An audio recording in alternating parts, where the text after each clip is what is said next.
Well, there's no bigger issue in the cattle industry right now than the price of feed grains. We take a look at this spring's grain outlook in this week's Market Watch.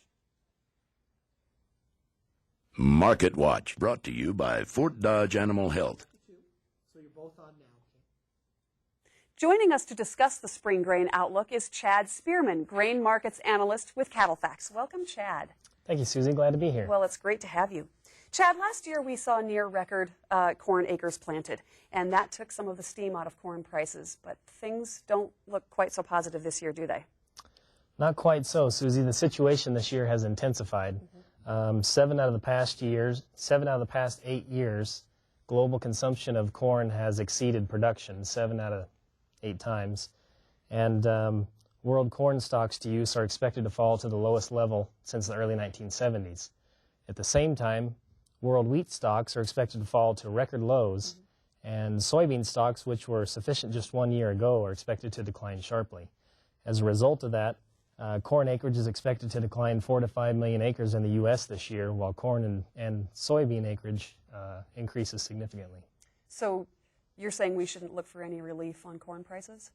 I think that the price breaks for corn are going to remain limited through this spring time frame as concerns over planting conditions and looking for signs that old crop demand has been rationed. Therefore, price breaks will probably be limited moving forward. On the other hand, signs that demand is being rationed and or favorable planting and growing conditions will allow some price breaks to occur. Okay.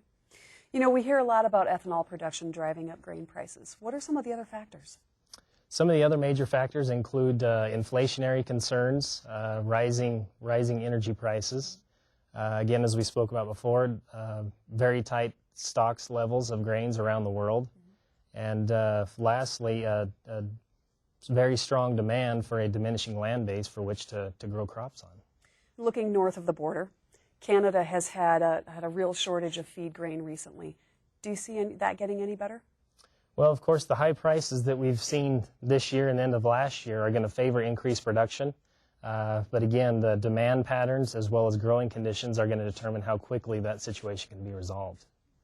Chad, thank you for your information. We look forward to having you again for an update later this year. Thank you very much, Susie. Great. For more on the spring grain outlook, visit cattle-fax.com.